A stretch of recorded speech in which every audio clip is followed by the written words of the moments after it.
안녕하십니까, 은혜 가족 여러분. 한 주간 어떻게 보내고 계십니까? 아직까지 우리가 함께 가정 예배나 또 온라인 동영상 예배로 우리 예배를 드리고 있습니다. 우리가 조금만 더 잘 참고 인내하면서 귀한 또 시간들, 예배의 시간들, 만남과 교제의 시간을 기다리시면 좋겠습니다. 우리가 그러한 상황 가운데서 이제 조용한 목사의 15분 성경 공부, 우리가 오늘은 바로 이제 그 죄에 대한 것에 함께 말씀을 나누려고 하는데요. 지난주 말씀드린 것처럼 예수님께서 이 땅에 오셔서 죽으시고 부활하셨다.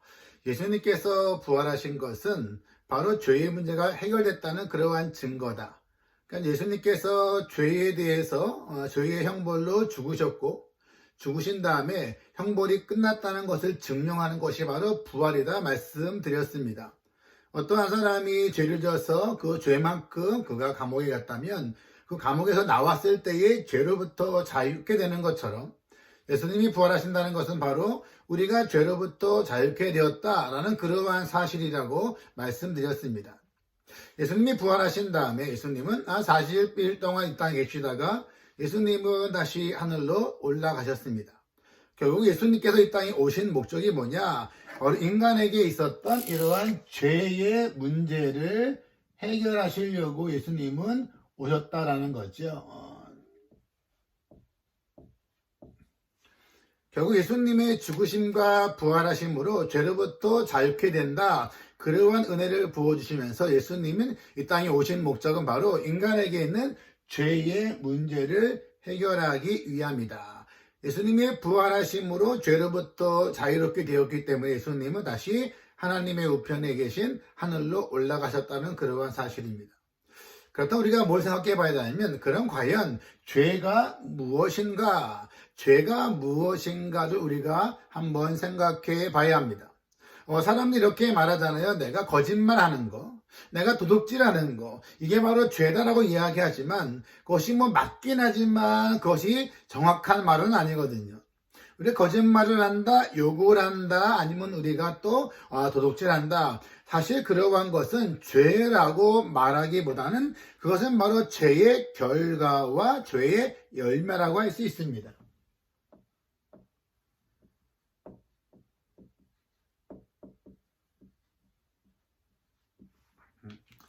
행동으로 나타난 것은 바로 죄의 결과이고 죄의 열매이지 바로 본질적인 죄는 아니라라는 그러한 사실이거든요. 예수님께서 말씀하신 모습 가운데서 이렇게 말씀하신 적이 있잖아요. 그 마태복음에 보면 마태복음 5장에 보면 예수님께서 이렇게 말씀하신 적이 있습니다. 마태복음 5장 28절에 보면 이렇게 말씀하셨어요. 나는 너희에게 이르노니 음욕을 품고 여자를 보는 자마다 마음에 이미 간음하였느니라. 이렇게 말씀하십니다.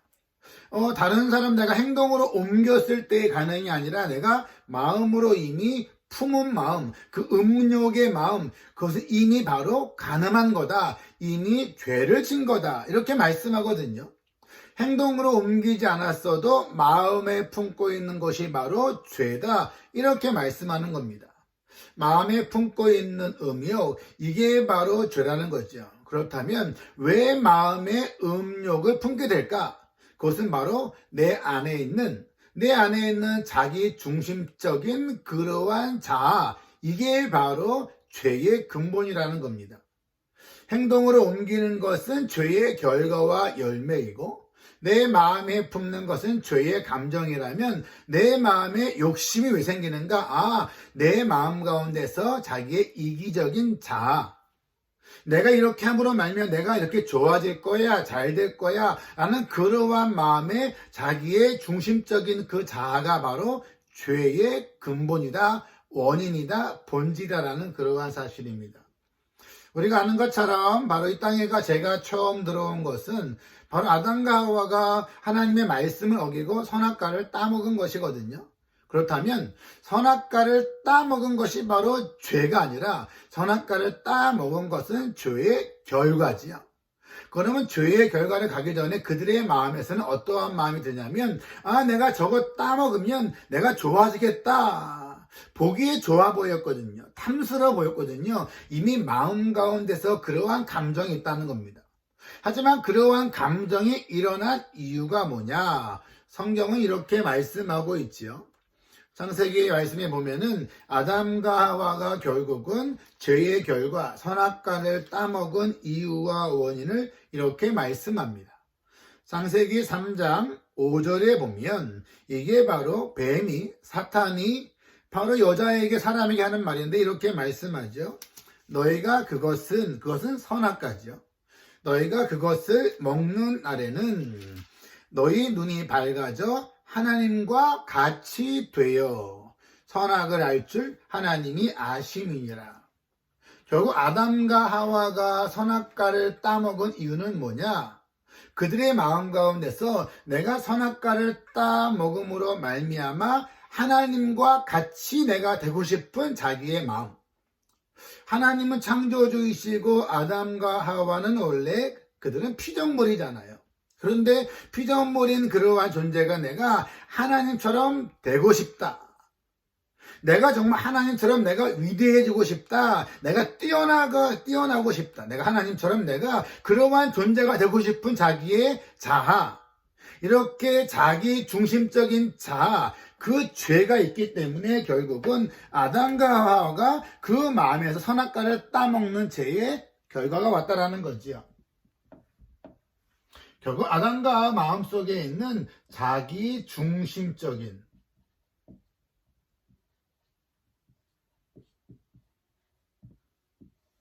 자기 중심적인 그러한 자아, 나라는 존재가 바로 하나님처럼 내가 되고 싶어. 나는 그러한 죄. 그 죄가 바로 마음에 들어오니까 결국 바로 마음에 어떤 마음 드는 거예요? 따먹고 싶은 마음, 좋아 보이는 마음. 그 마음이 들고 그 마음이 행동으로 옮겨서 선악과를 따먹게 되는 거죠. 이게 바로 성경이 말하는 그러한 죄라는 겁니다. 선악과를 따먹지 않았더라도 아담과 하와의 마음 가운데서 내가 하나님처럼 내가 되고 싶어 라는 그러한 마음이 있다면 그들의 마음에 이미 죄가 있다라는 그러한 사실입니다. 그래서 바로 죄는 자기의 중심적인 그러한 모습이에요. 우리가 아는 것처럼 예수님께서 이 땅에 오셨을 때에는 예수님은 단 한 번도 자기 자신을 위해서 사신 적이 없습니다. 말씀하는 거나 행동하는 거나 다 다른 사람들과 하나님의 영광을 위해 주님께서 사셨거든요. 마지막 십자가에 주실 때도 마찬가지지요. 예수님께서도 십자가의 고통이 얼마나 괴로운지 아셨습니다. 그래서 예수님이 기도하실 때 그렇게 기도하셨거든요. 아버지, 할 수만 있으면 이 잔을 내게서 떠나게 해주십시오. 그런데 예수님은 결국 어떻게 기도하시는 거예요? 내 뜻대로, 내 원대로 그렇게 하지 마시고 아버지의 원대로, 아버지의 뜻대로 해주십시오. 결국 예수님의 마음 가운데서는 어떤 마음이 있는 거예요? 내 중심, 자기 중심적인 자아가 아니라 하나님 중심적인 그러한 모습. 이게 바로 죄가 없으신 예수님의 모습이었다라는 그러한 사실이죠. 그래서 바로 그 마음 가운데서 죄가 없는 마음 가운데서는 자기 중심적인, 자아 중심적인 마음이 아니라 타인 중심적인, 하나님 중심적인, 예수님처럼 하나님의 원대로, 하나님의 뜻대로 살기 원합니다. 그러한 삶이 가능하다라는 그러한 사실입니다. 예수님의 제자들이 예수님을 따라다녔고 말씀을 배웠고 기적을 봤거든요. 근데 우리가 아는 것처럼 제자들은 예수님을 3년간 다 포기하고 따라온 다음에 주님께 이렇게 질문한 적이 있습니다. 우리는 다 버리고 주님을 따랐습니다. 그러면 주님의 나라에서 우리가 어떠한 상을 받게 됩니까? 이렇게 질문한 적이 있거든요. 결국은 예수님을 따르는 목적이 바로 뭔가 자기 자아가 잘 되는 거죠. 내가 높아지는 겁니다. 그것이 바로 죄의 문제가 해결되지 않았던 그 사람들의 마음이라는 거거든요.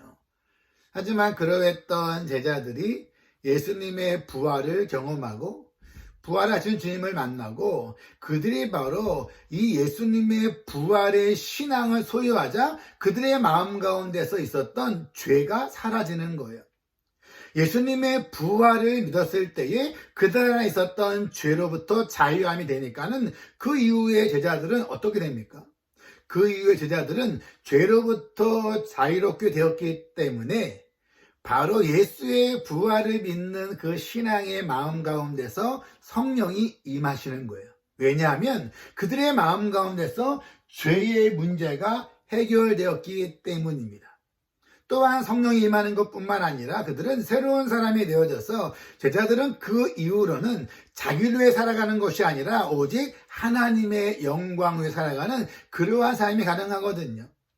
마지막 많은 제자들이 예수님을 닮아가면서 예수님을 위해서 복음을 위해서 그들이 스스로 순교하는 그러한 삶은 바로 뭐냐면 바로 자기 중심적인 그러한 삶에서 벗어나는 그러한 모습들. 그게 바로 죄의 문제가 해결된 그러한 제자들, 그러한 그리스도인의 삶의 모습이라고 말할 수가 있다라는 그러한 사실입니다.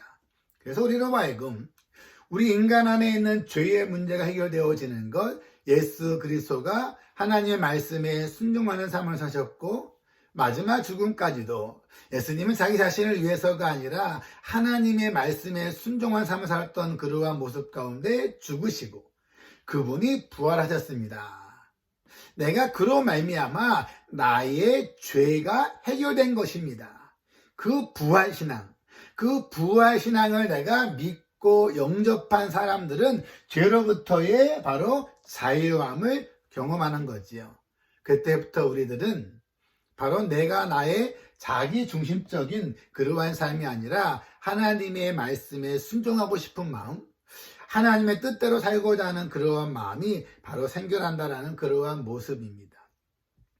바로 베드로라는 그러한 제자가 주님을 따라왔을 때에 이렇게 질문한 적이 있거든요. 주님, 제가 사람들을 용서할 때 몇 번 용서합니까? 한 7번 할까요? 이렇게 질문한 적이 있습니다. 왜냐하면 당시에 신앙이 좋은 사람들은 3번 용서했거든요. 근데 베드로가 7번 용서했다는 것은 바로 뭐예요? 굉장히 용서를 많이 하는 것이거든요. 근데 주님이 그에게 이렇게 말씀하시지요. 마태복음 말씀 보니까 그 마태복음 18장 바로 22절에 이렇게 말씀하세요.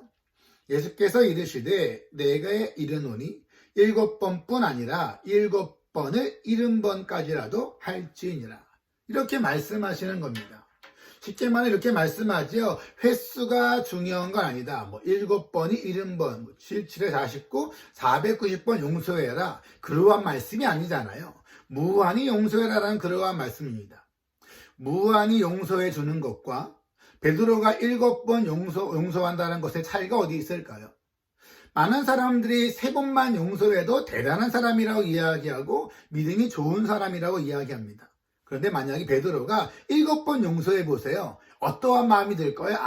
베드로는 7번 용서한 사람이야. 베드로는 믿음이 좋은 사람이야. 신앙이 좋은 사람이야. 대단한 사람이야. 베드로가 7번 용서하면 바로 뭐예요? 베드로가 위대해지는 거예요. 베드로가 신앙이 좋은 사람으로 되는 거죠. 용서하고 내가 높아지는 겁니다. 그래서 예수님이 말씀하시거든요. 7번이 아니라 7번씩 70번이라도 무한히 용서해라. 무한히 용서한다는 것은 내가 용서함으로 말미암아 내가 신앙이 좋은 사람, 뛰어난 사람, 대단한 사람이 되어지는 게 아니라 그냥 바로 뭐예요? 자기 중심적인 자아가 없어야지만 가능한 겁니다. 내가 7번 용서했지만, 내가 70번 용서했지만, 내 마음에서는 하나님의 말씀을 따르고 싶습니다. 그러한 마음. 하나님, 예수님이 바로 그러한 마음을 말씀하는 거예요. 근데 그러한 마음은 죄로부터 자유함을 경험했을 때에 그러한 마음이 가능하다라는 그러한 사실이거든요. 베드로의 그러한 마음도 귀했지만 베드로는 부활하신 주님을 만나기 전이었기 때문에 용서를 하더라도 신앙생활을 하더라도 다 결과는 뭐냐? 나에게 유익되는 거, 내가 좋아지는 거, 내가 뛰어나지는 거, 이것이 그의 목표였다면 이러한 부활의 주님 만난 다음에 죄의 문제가 해결되었을 때에 베드로는 자기의 자아가 아니라 바로 주님의 말씀에 순종하고 싶은 그 마음, 나의 죄를 용서하신 예수님의 마음을 닮아가고자 그는 횟수를 세지 않고 다른 사람을 용서하는 그러한 삶이 가능하게 되어졌다라는 그러한 사실입니다. 사랑하는 성도 여러분, 우리들의 마음 가운데서 성경이 말하는 죄는 뭐냐? 우리의 행동하는 것, 어떠한 결과 열매가 아니라 내 중심적인 그러한 삶, 자기 중심적인 그러한 자아, 그것이 바로 성경은 죄라 말씀하고 있습니다. 우리가 한 주간 동안 살아가면서도 여전히 우리가 코로나 가운데 갈등과 어려움들 많이 있지만 바로 이것이 바로 내가 죄구나. 신앙생활 하면서도 죄가 있을 수 있구나. 그러한 죄의 문제를 예수님께서 십자가에 죽으시고 부활하심으로 나의 죄의 문제를 해결해 주셨습니다. 나는 그러한 믿음 가운데서 이제는 내 자아가 아니라 하나님 말씀에 순종하고 주께 영광 올려드리는 죄로부터 자유함을 경험하는 그러한 삶을 사셨으면 좋겠습니다. 우리가 여러분 한 주간도 여전히 코로나 가운데 있지만 힘내시고 내 자아와 노력이 아니라 우리로 하여금 죄로부터 자유케 하시는 그러한 은혜 가운데에 우리가 하나님 중심, 말씀 중심으로 한 주간 살아가는 그러한 은혜 성도들 되어지기를 주님의 이름으로 축원합니다. 감사합니다.